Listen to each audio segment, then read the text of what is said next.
Hi everyone, this is Sunil Katoch. आज हम लोग चैप्टर पौधे एवं जंतुओं का संरक्षण करने जा रहे हैं।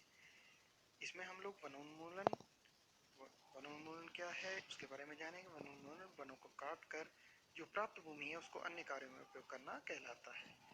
इस पूरे के पूरे चैप्टर में हम कारण, परिणाम, उपाय जो है वनोन्मूलन का किस कारण है हो रहा है, क्या इसके परिणाम होंगे, उपाय क्या क्या है, वो हम लोग पढ़ने जा रहे हैं। कारण दो होते हैं, मानव निर्मित और प्राकृतिक। मानव निर्मित में सबसे पहले शहरीकरण होता है। शहर के लिए हम वनों का कटान करते हैं। शहर यानी शहर बनाने के लिए, खनन करने के लिए, कृषि भूमि हेतु हम लोग, जनसंख्या बढ़ने से कृषि भूमि की रिक्वायरमेंट है जिसलिए हम लोग वनों का कटान करते हैं। इमारती लकड़ी के लिए वनों का कटान होता है। ईंधन के लिए भी वनों का कटान होता है। और कागजी जो उद्योग है उसके लिए भी हम वनों का कटान करते जा रहे हैं ताकि हमारे को ज़्यादा से ज़्यादा कागज ही मिलते। और कागज हमें किससे मिलता है? पेड़ों से मिलता है। कुछ प्राकृतिक कारण होते हैं जो मानव निर्मित नहीं होते, जैसे दावानल, जंगल में लगने वाली आग। जंगल में आग लगने से कई वन जो है नष्ट हो जाते हैं। सूखा पड़ने से भी कई वन जो है वो नष्ट होते जा रहे हैं। इसके बाद हमारे पास आ जाते हैं परिणाम और उपाय। परिणाम हम आगे करेंगे। उपाय है कागज का पुनर्चक्रण करके हम इसको रोक सकते हैं और पुनर्वन रोपण करके नष्ट किए वनों को हम पुनर्स्थापित करने में हमारे को मदद मिलती है।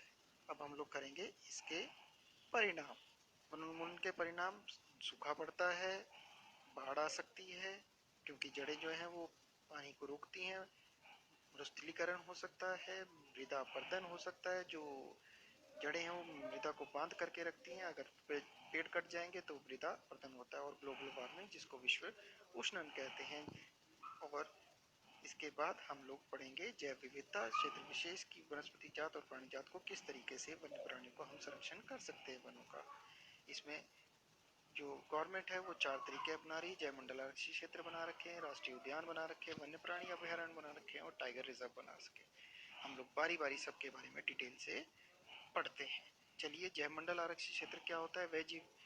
वन्य जीवन, पौधों एवं जन संसाधनों को उस क्षेत्र के आदिवासियों के पारंपरिक ढंग से जीवन यापन हेतु विशाल संरक्षित क्षेत्र। इस क्षेत्र में अनुसंधान एवं अध्ययन किया जा सकता है। ये जैव मंडल आरक्षित क्षेत्र उस क्षेत्र की जैव विविधता और संस्कृति को बनाए रखने में सहायक होता है। और किसी जैव मंडल आरक्षित क्षेत्र के अंतर्गत कई सारे अन्य आरक्षित क्षेत्र भी आ जाते हैं। इसका मतलब ये बड़े वाला आरक्षित क्षेत्र होता है। पंचमढ़ी जैव मंडल आरक्षित क्षेत्र के अंदर सतपुड़ा राष्ट्रीय उद्यान हो गया, बोरी और पंचमढ़ी वन्य प्राणी अभ्यारण्य। देख सकते हैं कि पंचमढ़ी जैव मंडल क्षेत्र के अंतर्गत 2 से ज्यादा आ रहे हैं। चलिए आगे देखते हैं हम लोग। हमारा अगला है जैव मंडल क्षेत्र क्या क्या फायदे हैं। विशेष क्षेत्र प्रजाति, जो एक क्षेत्र विशेष में कोई स्पीसीज पाई जाती है, जैसे पांडा केवल चीन में पाया जाता है। जैव मंडल क्षेत्र के फायदे क्या हैं?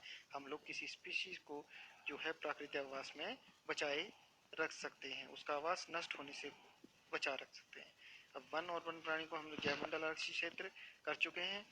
चलिए हम राष्ट्रीय उद्यान पढ़ते हैं। वन जंतु के लिए जो आरक्षित क्षेत्र जहाँ वह स्वतंत्र रूप से प्राकृतिक संसाधनों का उपयोग करते हुए इस क्षेत्र में मनुष्य की गतिविधियां पूर्णतः प्रतिबंधित होती हैं। ये क्षेत्र वनस्पति जात, प्राणी जात और भूमि तथा ऐतिहासिक वस्तुओं का संरक्षण करता है।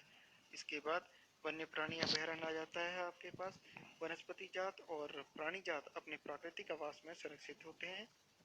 इस क्षेत्र में मनुष्य की गतिविधियां पूर्णतः प्रतिबंधित नहीं होती। मनुष्य इसमें आवाजाही होती है, लेकिन इस क्षेत्र में शिकार करना, जंतुओं को मारना पूर्णतः प्रतिबंधित होता है।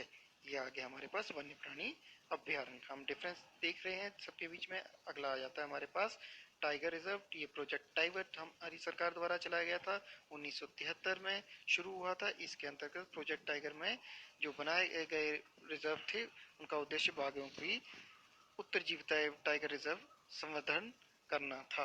सतपुड़ा टाइगर रिजर्व इसका एक उदाहरण है। चलिए आगे देखते हैं कि हमारे पास जो स्पीसीज है वो हम उनको मेन 4 कैटेगरीज में बांट सकते हैं, जो भी हमारे पास जंतु या पौधे उपलब्ध हैं। संकटापन्न स्पीसीज, वे जंतु जिनकी संख्या एक निर्धारित स्तर से कम होती जा रही हो, वे विलुप्त हो सकते हो, उनको हम संकटापन्न स्पीसीज कहते हैं। जैसे पोलर बियर हो गया, पांडा हो गया। उसके बाद आते हैं हमारे पास विलुप्त स्पीसीज, वे जंतु जिनकी प्रजाति खत्म हो गई हो, जैसे डायनासोर और डोडो। फिर आते हैं हमारे पास लुप्त प्राय स्पीसीज। लुप्त प्राय वे जंतु जिनकी संख्या में कमी आ गई हो और वे विलुप्त हो सकते हो, जैसे हमारे पास ब्लू व्हेल एक उदाहरण हो गया। अति लुप्त प्राय स्पीसीज हो गए वे जंतु जिनकी संख्या में घोर कमी आ गई हो, वे विलुप्त होने ही वाले हों। इसमें हमारे पास एग्जाम्पल आपके सामने दिए गए हैं, जिसमें हमारे पास आ जाता है। अगर हम इस पूरे चैप्टर में कुछ 3 विशेष बातें हैं, अगर उनको ना पढ़े तो हमारा चैप्टर जो है अधूरा रह जाएगा। जिसमें सबसे पहली डेफिनेशन आती है परितंत्र। किसी क्षेत्र के सभी पौधे, प्राणी एवं सूक्ष्म जीव अजैव घटकों जैसे जलवायु, भूमि, नदी, डेल्टा इत्यादि संयुक्त रूप से किसी परितंत्र का निर्माण करते हैं। वह परिघटना है। और प्रवास वह परिघटना है जिसमें किसी स्पीसीज का अपने आवास से किसी अन्य आवास में हर वर्ष की विशेष अवधि के लिए विशेषकर प्रजनन हेतु चलना होता है।